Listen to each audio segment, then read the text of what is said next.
like anything in life, if you're not willing to put in the effort or the time, you will not get there. And I think that's a really important point to take home, is that it's time.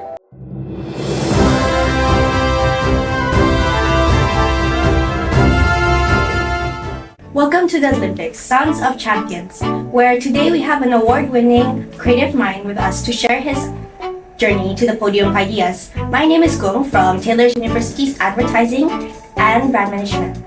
In every Olympics, the crowd rises as champions enter the arena, each carrying their own story, colors, and purpose.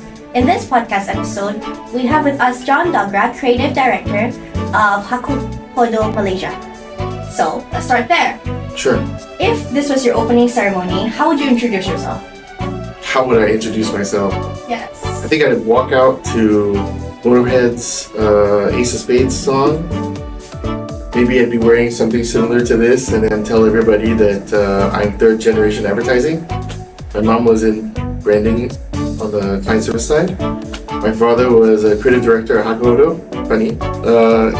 And both of us are copy-based, so by virtue of that, I'm a third generation creative.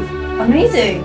Okay, so now that we know a little bit about yourself, so every champion has their own unique pre-game ritual. What's something you do before a big meeting?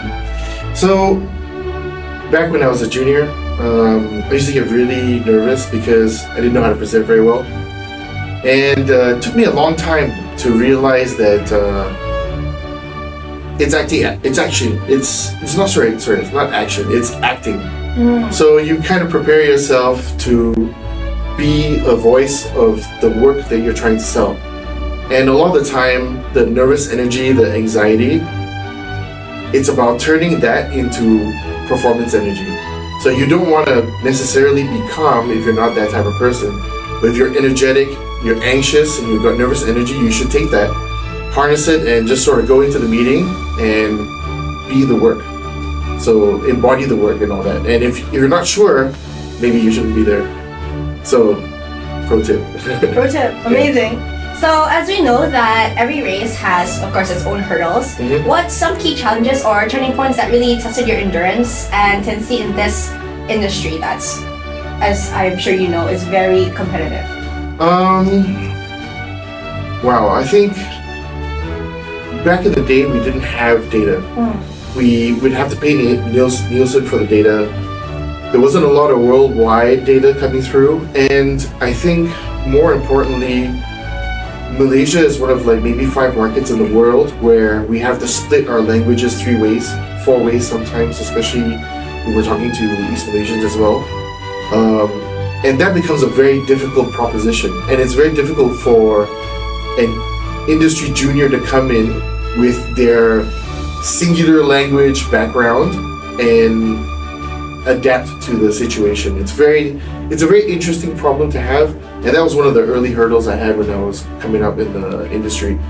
Other than that, I think also, some egos, some characters. I once almost left the industry completely, and I was pulled back in by my mentor, Gigi Lee, who brought me back and basically gave me this career that I have today. Wow. So, what's your definition of a gold medal moment, and what would you tell your younger self to help with the race? I think if you're going to talk about trying to win the race, or at least running the best race you can possibly run, right? From early on, if I could tell myself that think of what I want to say as the creative platform, the proposition, before I start anything else. A lot of the times, people have different trigger points and how they think. And for me, what worked best was getting that proposition right. If I got the proposition right, I would know where the story of the campaigns could take me next. And that was something that I didn't have early on in my career. I would also tell myself that, perseverance, of course, it's easy to say, when you're an old person talking to a young person, but ultimately, what really matters is you gotta stick the course, because 1,000 hours makes you a master of something, but 10,000 hours makes you the grandmaster. You become the sensei of everything, right? And I think that's like anything in life. If you're not willing to put in the effort or the time, you will not get there. And I think that's a really important point to take home, is that it's time. creative in anything you do, whether you're a painter, you're an artist, you're a sculptor, all of it's time and practice. It's like a doctor. That's Yeah, what it's of called, course. practice. I think everybody usually says, "Oh, it's because you have talent," but everybody really overlooks time, right? Yeah. So, This much talent could be this much talent Yeah. when you put in the practice. wow. Yeah. So we call this the Sound of Champions, right? So because every journey has its own rhythm, what would you describe your journey in sound, alert, or like any type of music? So what would it be? I think it's like a really popular EDM song.